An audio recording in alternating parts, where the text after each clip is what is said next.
শনিবাৰে এখন নিৰ্বাচনী সভাত অসমৰ বিষয়া সাম্য জ্ঞাত থকা চুকুৰ আলীৰ বিৰুদ্ধে আজি বিয়লি শিৱসাগৰ সদৰ থানাত পৃথকে এজাহাৰ দাখিল কৰে কেইবাটাও দল সংগঠনে।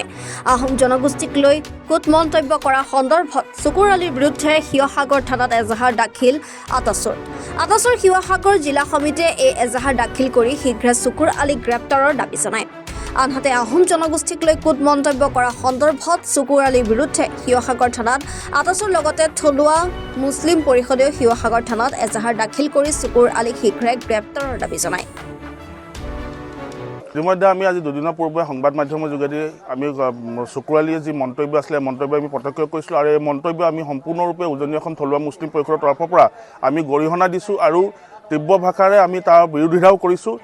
আৰু লগতে আমি এটা কথা আমি সংবাদ মাধ্যমত যেতিয়া আমি পাইছিলোঁ সেই ভিডিঅ'টোত আমাৰ স্বতঃস্ফূৰ্তভাৱে ওলাই আছিলে যেন এটা নিৰ্বাচনী প্ৰচাৰ তেওঁলোকে চলাই আছিলে আৰু নিৰ্বাচনী প্ৰচাৰটো বিজেপিৰ হৈ নিৰ্বাচনী প্ৰচাৰ চলাইছিলে। সেই হেতুকে আমি বিজেপিৰ যি নিৰ্বাচনী প্ৰচাৰত এনেকুৱা ধৰণৰ মন্তব্য যেতিয়া আহোমসকলকে ধৰি লাচিত বৰফুকনকে ধৰি যিকোনো মন্তব্য যেতিয়া দিলে বিৰূপ মন্তব্য দিলে তেতিয়া আমি বিজেপি দলৰ আমাৰ যিজন আছে মুখ্যমন্ত্ৰী মহোদয়কে ধৰি বিজেপি দলৰ জিলাৰ সভাপতিকে সকলোকে আমি অনুৰোধ জনাইছোঁ আৰু দাবীও জনাইছোঁ যে এই যিজন চুকুৰ আলী আছে চুকুৰ আলীক এই বিজেপি দলৰ প্ৰচাৰ কৰাৰ পৰা সম্পূৰ্ণ বিৰত ৰখাব লাগে আৰু যদিহে তেওঁ বিজেপি দলৰ সক্ৰিয় কৰ্মী হয় তেনেহ'লে সক্ৰিয় কৰ্মী যদি হয় তেওঁক বিজেপি দলৰ পৰাও পদত্যাগ কৰিব লাগে। উজনি অসম থলুৱা মুছলিম পৰিষদৰ ফালৰ পৰা এইটো বিপুল দাবী হয়।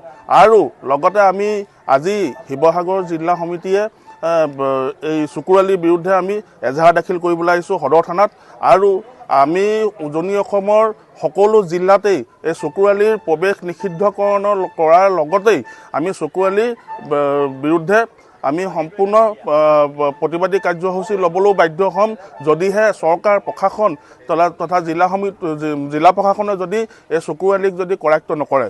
প্ৰথম কথা হ'লে চুকুৰ আলী কোনো ধৰণৰ বুৰঞ্জীৰ সাম্যক জ্ঞান নাই, ইতিহাস সম্পৰ্কে অকষে একো নজনা।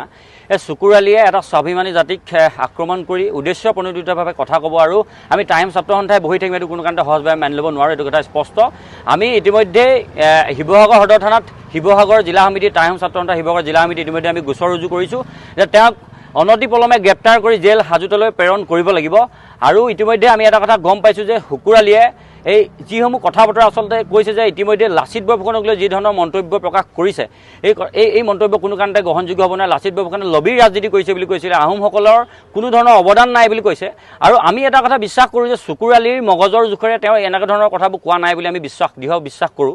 এই কথা বতৰাবোৰৰ আঁৰত কোনোবা হয়তো নিশ্চয়কৈ থাকিব, বাৰু যিয়ে নহওক যোনেই নাথাকক কিয়, কিন্তু চুকুৰ আলীয়ে এনেধৰণৰ যিটো ভুল কৰিছে ইয়াৰ তেওঁ শাস্তি পাব লাগিব। অন্যথা আমি ইয়াৰ পৰৱৰ্তী পৰ্যায়ত চুকুৰ আলীক ৰাজহুৱা স্থানত আমি তেওঁক সামাজিকভাৱে ৰাজহুৱাভাৱে আমি ৰাজহুৱা স্থানত তেওঁক শাৰীৰিকভাৱে অপদস্থ কৰাৰ পৰা কোনো কাৰণতে আমি বিৰত নাথাকিম, সেইটো কথা আমি টাইম ছাত্ৰ সন্থাই স্পষ্ট ভাষাৰে জনাই দিছোঁ।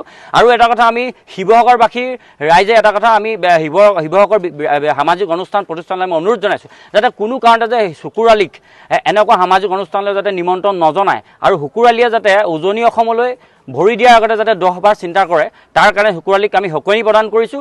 আৰু এই চুকুৰ আলী যাতে এটা খুহুতীয়া হাঁহিৰ খোৰাক যি যন্ত্ৰ আমি বিভিন্ন সময়ত কৈছোঁ হাঁহিৰ খোৰাক যন্ত্ৰ হৈ থাকক, তাতকৈ যাতে কোনো কাৰণতে সীমা অতিক্ৰম নকৰে তাৰ কাৰণে চুকুৰ আলীক আমি চৰম সীমা বান্ধি দিছোঁ। আৰু আজি শিৱসাগৰ জিলা প্ৰশাসনৰ ওচৰত আমি এটা দাবী উত্থাপন কৰিছোঁ যে অনবৰতি পলমে যে চুকুৰ আলীক এটা আইনৰ প্ৰক্ৰিয়াৰ ভিতৰত গণ্ডিৰ ভিতৰত থাকি যাতে শাস্তি প্ৰদান কৰে আমি টাইম ছাত্ৰ সন্থাই দাবী উত্থাপন কৰিছোঁ। এটা কথা স্পষ্ট যে বিভিন্ন সময়ত দেখিছোঁ যে আহোম জাতিৰ প্ৰতি বিৰূপ মন্তব্য প্ৰকাশ কৰে আৰু ইয়াৰ এটা TRP লয় নিজে। এইটো আমি চুকুৰ আলী আমি ভাবোঁ যে ইয়াৰ ব্যতিক্ৰম নহ'ল আৰু নিশ্চয়কৈ আমি কৈছোঁৱেই যে চুকুৰ আলীৰ এই মন্তব্যৰ আঁৰত নিশ্চয়কৈ কোনোবা এক শ্ৰেণী শক্তিশালী পক্ষ আছে যিয়ে নেকি চুকুৰ আলীক নিয়ন্ত্ৰণ কৰি ৰাখিছে। আৰু সেই হেতুকে চুকুৰ আলীয়ে যে গ্ৰেপ্তাৰ হোৱাৰ ভয়ত অনতিপলমে চুকুৰ আলীয়ে ইতিমধ্যে ক্ষমা খুজিছে, কিন্তু আমাৰ টাইম ছাত্ৰ সন্থাৰ স্পষ্ট কথা এই ক্ষমা আমি মুখ্যমন্ত্ৰীলৈ আমি ডাইৰেক্ট অনুৰোধ জনাইছোঁ পোনপটীয়াকৈ যাতে এই চুকুৰ আলীক যাতে নাকি লগোৱাৰ ব্যৱস্থা গ্ৰহণ কৰে আৰু চুকুৰ আলীক যাতে কঠোৰতকৈ কঠোৰ যাতে শাস্তি প্ৰদান কৰক আমি তাৰ আশা প্ৰকাশ কৰিছোঁ। শিৱসাগৰৰ পৰা ৰাতু কুমাৰ দাসৰ ৰিপৰ্ট, এনি ভাৰত 24।